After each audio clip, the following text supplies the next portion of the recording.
watching Roll Dizz's video on the situation.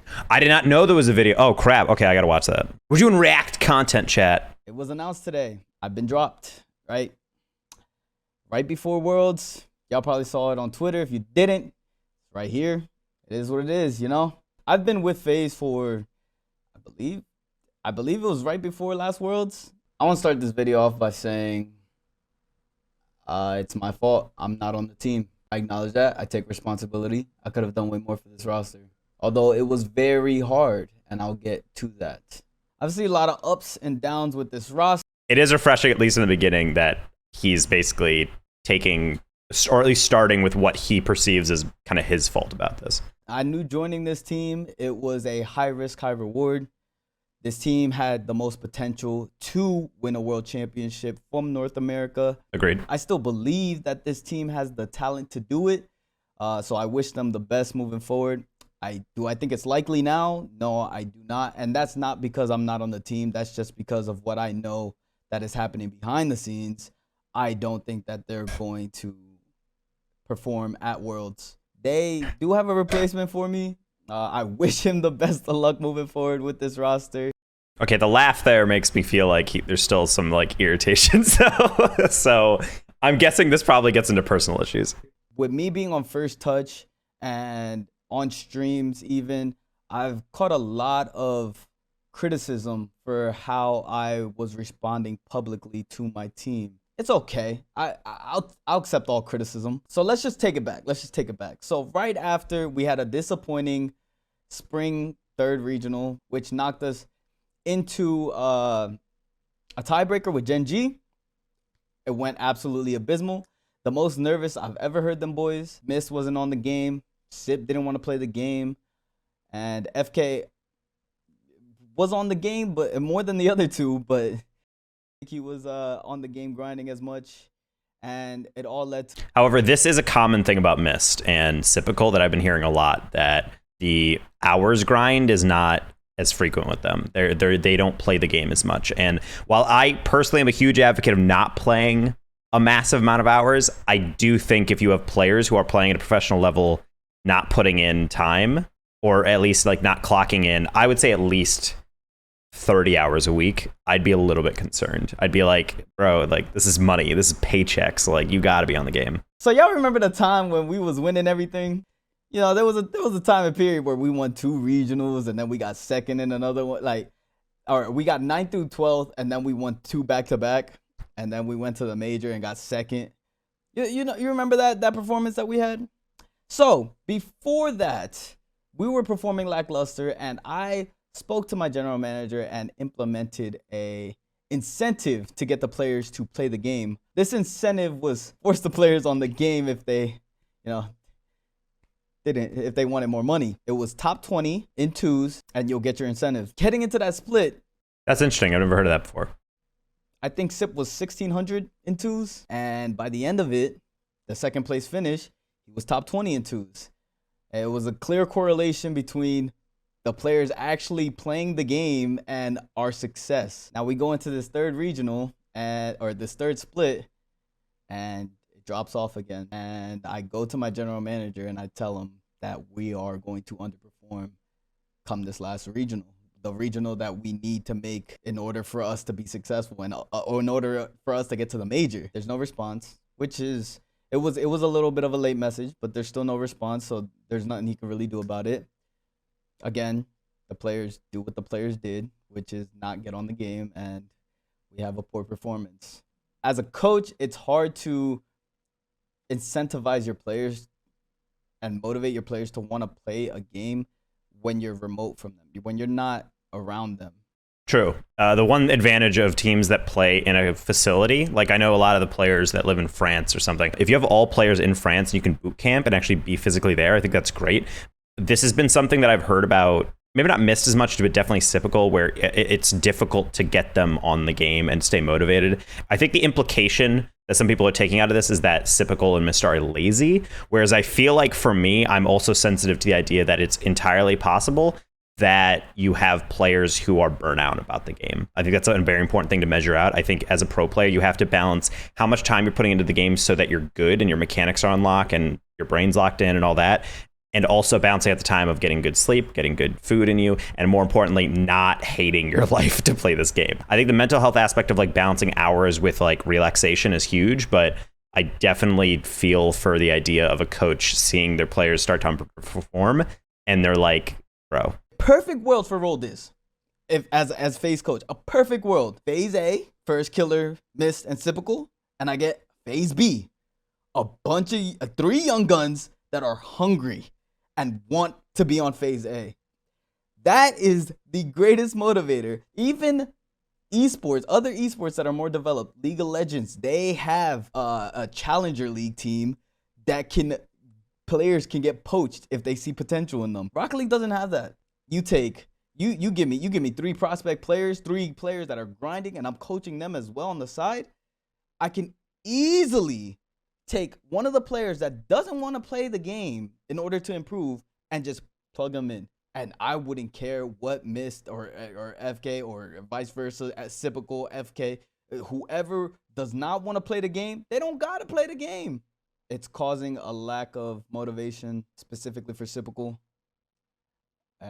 He has expressed to me that he's not sure if he wants to continue his career in the game. I love the kid. He's someone I came up with. For me, it was hard to kind of balance and try to get him in the right mindset to continue and pursue. I respect Typical's decision. If it's draining him, he should focus on his mental health. He should take a break from the game. I've told him this. There was where was it? Sweet. Oh, the Netherlands. We were in the Netherlands. When we boot camped in the Netherlands, we had a talk, like a face-to-face, mano-y-mano. I'm telling him what he needs to hear, and he's talking how he wants to talk. And that conversation kind of went with, Sip, retire. Like, you're done. If you don't want to play, you're done. Stop playing the game. Retire. And it kind of went back and forth with Sip saying, why would I retire? Cha-ching, true. But you're hurting the other 2 players. That's kind of crazy because that's exactly the theory that so much of Rocket League posited about Typical, and I always thought was kind of unfair. But it's crazy that like you hear these things about players not grinding the game, and people are like, why are they still on rosters? And people blame like, oh, it's nepotism. You keep players on because they're friends, or you keep players on because blah, blah, blah. And for me, I'm like, well, it's because they're still succeeding. But it makes a little bit more sense that it's like he's drained, he doesn't want to play the game, and then he specifically says like, well, I'm still guaranteed paychecks. And it's like, I don't know how your teammates would feel if that was like something they knew. Granted, I don't know if there's a 1v1 with just like Roll Dizz and then Typical, or whether or not the rest of the team talked about this together, because personally, if I heard a player like, yeah, I'm really burnt out, I don't want to play the game, and that's probably why I'm playing bad, it's like, all right, cool, so should we look for a replacement? He's like, nah. I feel like maybe we should not be dealing with this scenario like that. Now, this goes to show how the rest of the season has gone for us. Trying to motivate 2 players to do everything in their power to do their jobs. It's frustrating to know that you care more than the players. XB quit coaching FaZe Clan because he said they were uncoachable. I think it's somewhat understandable for people like Sip to drop Roll Dizz. I disagree with that. I think if you are a pro player and you don't want to play the game anymore and your team isn't at the top of the world, I think if FaZe was top 5 every major and top 4 every single regional and they weren't grinding, I'd be like, all right, that makes sense. But when you have them like missing out on top 8, missing out on top 4s, and also you're not playing the game, and also you're told, hey, why aren't you playing the game? And they're like, I don't want to. It's kind of understandable for the coach to be like, hey, you're also screwing with me as well. Because a coach is much more likely to get dropped in most teams before any player will be. I don't agree with the fact that like you should be very soft, because there's a time and a place for that.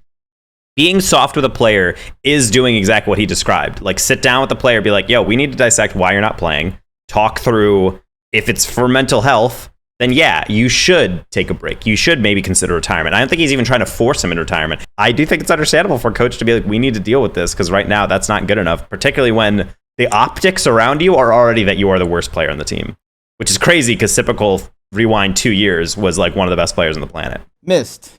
Way back when he was the kid I came into RLCS with. It was me, Mist Hoxer. He tried to kick me then. Okay, so here's the meat of the video. It didn't work, but this time you got FK instead of Hoxer, so I guess he's such a naturally talented player. He can average like 40 hours past 2 weeks, and when it comes tourney time, he will step up. Now, the last couple tournaments that you've seen of Mist, he looks extremely lackluster. It looks like him on low hours is actually catching up to him. If I was the one making the moves, I would have kept AJ. AJ's constantly on the game. AJ's grinding. He gave his all. And that's all you could ever ask as a coach. I just want players that go and give their all. I've had a lot of problems with this team, especially in tournament. Earlier rounds, we seem to come in not awake and not... Yeah, but the thing is, you don't know how they're spending hours. If you're a pro, you're probably in scrims a decent amount of time. I would argue for some players, scrims are majority of their time because pros are very frequently underranked and ranked. And if they're not, then they have high hours. So it's like if you have low hours, you're probably getting on for scrims and nothing else. Maybe in free play, maybe a little bit just like whatever. But like, if you're a pro putting in 30 hours past 2, which means 15 hours per week, that means per day you're under less than 2 hours. Guarantee that is all scrims. That is entirely scrims. So it's like, I think that can be a little weird when the only time you get on is basically to like warm up maybe for 10, 20 minutes and then scrim and then get off the game and then move on. Difficulty with Rocket League that I do agree with hours. I do think there's a limit in which it reaches a point where it's not helpful anymore. That you are very much getting to the point of once you hit a certain point, you're not getting any better. But I do think there's a minimum threshold that is different per player because individual differences is huge. You do have to have a certain number of hours to be sharp at the game. I think quality hours is one thing. I'm not just saying mindlessly play the game, but at the very least, if a player is going to be on the game at all, playing high level ranked, is it better than, I don't know, just not playing the game at all, in my opinion? The players had a problem with they would call it a drill sergeant military type attitude where if we lose a game, I'd be upset. I'd be frustrated because we're losing to teams that we should never lose to. That's not helpful, I will say. I was like, okay, let me dial it down. And I think it was at that moment where my own players didn't want to be criticized by me in such a harsh way. I understand where they're coming from. It doesn't help to be negative after you lost. But on the contrary, being positive didn't help us either. So I view this as psychologically analogous to parenting styles. In psych, there's 3 styles of parenting. There's permissive, there's authoritative, and there's authoritarian. And authoritarian is basically like super strict, my way of the highway, like very negative affect, typically like not a lot of like affection. And typically that produces kids who are a little emotionally stunted and a little bit rigid emotionally, and they don't really deal with stuff super well. Authoritarian is typically, it produces some results, and it has been shown in certain contexts to produce better performance. But the issue is it's basically like you can motivate players to take their jobs more seriously or something, but it makes you resent the team chemistry. Whereas permissive is something on the complete opposite end. That's where you're kind of like, well, I mean, I'm a little hands off. You do what you want. And when players do something bad, or in the parenting style literature, if kids are doing something, you're very much like, I'm just going to let you do whatever. And the issue is that it doesn't provide structure enough to be able to actually guide people towards tent posts in what you're trying to establish in terms of structure. So I want to play this way. I want to try this. I want to practice this way. I want to set a regimen.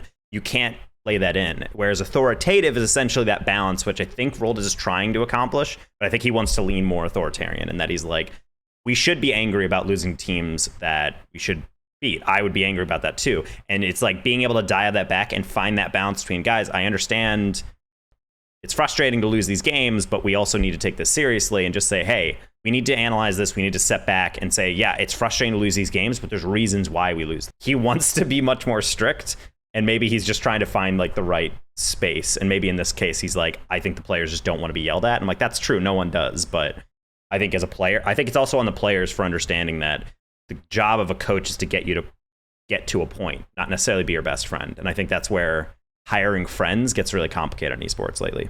My biggest gripe with this whole entire roster is scrims. We could never prepare correctly because they didn't want to take it serious. I've struggled with them the entire time, the entire split. Pro teams and not wanting to scrim will never not fascinate me. We would play bad in a tournament, say we needed to do replay reviews, We'd go to replay reviews, half the team showing up late. We sit down, we start to do replay reviews, and then they just blame it on mechanical errors and we need more time on the game. And then they don't get on the game. Where I'm sitting is, I got players. So that's what's called a rationalization. In other terms, psychological terms, it's called self-handicapping. You don't play the game much, you fail, you say, oh, it's because I didn't play that much. It's not because of anything necessarily intrinsic to me. It's the circumstances of not having a lot of hours. And then you fail. It gives you a built-in excuse for everything. And I'm not saying this is intentional. A lot of people do this accidentally. Like, people pull all-nighters to study, and then they do poorly, and they're like, well, I was on low sleep. It's like, yeah, because you pulled an all-nighter to study. Of course you're going to be tired. If this is all accurate, 100% how he's telling it, not a huge fan of this. Not a huge fan of players making excuses. I think no matter what the cause is, you can make excuses or at least justify behavior in this way or explain it mentally in this way. But you have to also understand that results are objective and say this didn't go the way we wanted. And then you make a game plan about it. Want me to be a military drill sergeant and tell them how it is in order for them to be successful, which is ultimately what I should have did, and I should have stand on it. And if I would have got kicked way earlier than complying and lost a couple months of paychecks, that should have been fine with me. And moving forward, that is going to be fine with me. I'm telling you how it is. From now on, I don't care anymore. I don't know where this is going. I sat quiet for way too long. And I got another side of players that it's every time we perform bad, that is when we want to do replay reviews and we actually want to practice. But then when it comes to the practices, we still don't take it serious. We're still complaining about who we're scrimming. We're still complaining about if there's a gap in the scrims. If there's 3 scrims a day for multiple days, we're complaining. Depending on the teams we're screaming, we're complaining. I had so much stress dealing with this team that when I found out that I was getting removed, there was a little bit of relief. Now the last player, first GM, FK. So this is the interesting part, because First Killer is known for being like the player who decides who's getting kicked. Because no one's going to be like, well, First Killer is the worst player. First Killer. This kid is one of the best players in the game. He's matured a lot. I've seen a lot of growth in this kid, and I'm honestly proud of him. And speaking of his maturity, did the camera angle change, or was that just me? Hold on. And I'm honestly proud of him. And that freaked me out. I was like, did he change the camera? But no, he just moved over. Speaking of his maturity, I want to talk about the lack of maturity. I messaged FK not too long after we lost to Genji and we missed out on the major. And I asked him how he was feeling. No response. I got ghosted. Just to find out 2 weeks later that I was no longer going to be on the roster for Worlds. And after that, I'm on the game and I receive a message from FK. And I'm like, oh, good. He actually messaged me just to ask me if I can give him the leadership for the FaZe Clan in game. Will this kid be successful? And by successful, I mean win championships, win Worlds, win majors. Possibility. How probable is it? I don't think it's probable. And there's one main factor as to why I don't know if FK can win a chip. It's because of Daddy.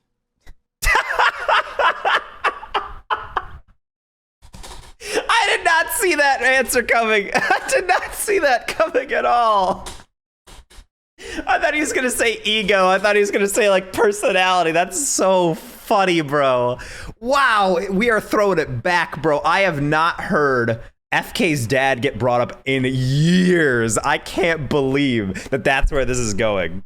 He has somebody in his ear influencing every move he makes, every decision he makes off the field. I'm not upset at Paulie Suzuki, FK's pops, for doing what he feels is right for his son. Paulie Suzuki has had a past of negatively influencing FK's rosters in a way where he talks down on FK's teammate instead of trying to motivate them, trying to inspire them to perform better. Is this the LeVar Ball? Is he the LeVar Ball of Rocket League? The dude living vicariously through his son? and hating on teammates and proposing just how good FK is? Now, I had a call with Paulie Suzuki right before our turnaround, and we were extremely successful for the tiny bit that we were. And I told him his son was like Michael Jordan, who didn't know how to play with teammates, who didn't know how to be a good teammate. And he tried to do everything by himself. This was after getting beat by Genji over and over again. Fun fact, Michael Jordan actually had the best years of his career when his stats started to get worse on the individual points per game. So insanely good metaphor here.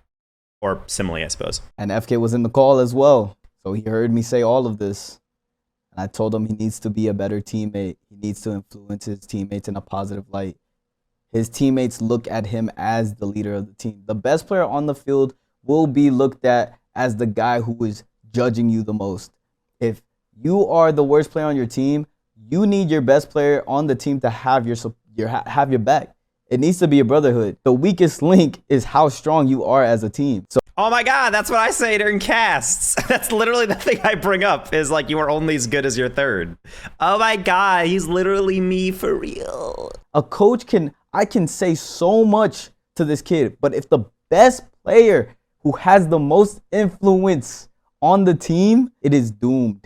I can sit down and have a conversation as many times as possible, as many times as needed. And if he still can't positively influence his teammates, I've talked with FK and said that if it's coming out of my mouth and you don't reiterate it, it will disappear. It won't mean too much. I might receive some backlash for this video. It is what it is. I don't care. I don't care. Thank you, FaZe, for the opportunity. The org did everything possible for these players, everything possible for me. So shout out to the organization, to all the fans that are bashing the players. Don't. They're only doing what's right for them or what they think is best for them. Okay, so this is actually why I didn't stop watching, because the rest of this is probably fluff. So I'm glad he pointed that out. I was very concerned he would not mention, like, don't send them hate. Just kind of be like, all right, bye. Because I'm like, that is, I think, kind of standard for any announcement. If you explain what's going on and your frustrations, you 100% should end it on, hey, don't hate anyone for this. This is just business. I could have done way more. I should have done way more. Our poor performances as a roster, that falls under me. I did kind of disconnect a little bit from this roster after all the behind the scenes stuff started affecting me, and I kind of thought to myself, these players don't want it. They don't want to win, which is kind of hard to stay motivated to improve as a team when you know your players are kind of checked out, or certain players are checked out. That being said, catch me on twitch.tv for the watch parties. If you want to join the best watch party in the world, I will be criticizing every fucking team now, and I can say whatever the fuck I want. Yeah. I'm no longer contracted. So that's kind of what I wanted out of it, and also I'm glad that I got the details. So from what I can tell, pretty much everything that we expected to hear was said in that. But the thing I did not anticipate was that FK's dad was going to be blamed for how FK is. Because I do think that in day-to-day life, you should not be responsible for the lack of motivation or lack of interest from another person. Like, you should not have to, like, it's not your responsibility. But when you're on a team and your performance and success is interdependent, it's an interdependent goal that you all have to work toward. I do feel like I do think that, like, First Killer does lead by example by default, and he makes roster moves and people meme it because deep down we all know he's right. You know, like, First Killer is not going to be the worst player ever. Even when he makes mistakes, people are still like, they wouldn't have gotten there without him. Like, he's insane. So I kind of agree with that, and I would say 85% to 90% agree that First Killer definitely should be a bit more supportive of the coach, even if he doesn't agree with it, or at least, like, try to back it a little bit, because I do think that if your team's having a problem and your best player isn't speaking up, it is a little bit tough. I do think it's youthful arrogance. If gun to my head, if I got asked what's the cause of this, it does feel like youthful arrogance. It feels like the players being told something that hurts the ego, which I'm not to say that that they're cocky. I mean that in a psychological sense. Like, your self-image of a player that is good, that knows what to do, that knows how to handle things, is being told that no, in fact, what you've been doing is incorrect. What you've been doing is not enough. And so therefore you should adjust things. And I think for some players, especially young players who are naturally confident, you can't be a pro by being unconfident, an intangible that you know that you're doing the right thing. Because how else are you going to play in front of a crowd and make split-second decisions without trusting that what you're doing is correct? But the issue is that now you have a coach who has a different viewpoint of you and saying you need to fix this, and you're saying, no, it's psychological reactance. It's being told to do something and you resist doing it because you yourself are not making the decision. And the thing is, you have to be able to take a deep breath and take a step back and say, all right, maybe there's a point to that. Maybe there's some point to this. And so if FaZe bombs out of this, Roll Dizz is going to be quote tweeting the shit out of some stuff, and he is 100% valid for that. But if they succeed, then good for them. Like, I don't even wish FaZe poorly for this, even though I'm more on the side of Roll Dizz than anything else. I do think the way he's phrasing it sometimes makes it seem like he was trying to force something on them rather than try to like find the middle ground. But I will say that I will never be on the side of players who don't want to play, and who actively take steps to avoid putting in scrims or putting in obstacles in the way of putting in the work. I will never be on the side of players who do that, because at the end of the day, if you're working your hardest and failing, at the very least, you said the effort's there. But if I'm not 100% convinced that you are truly even caring about your results, then you should not be in a team game.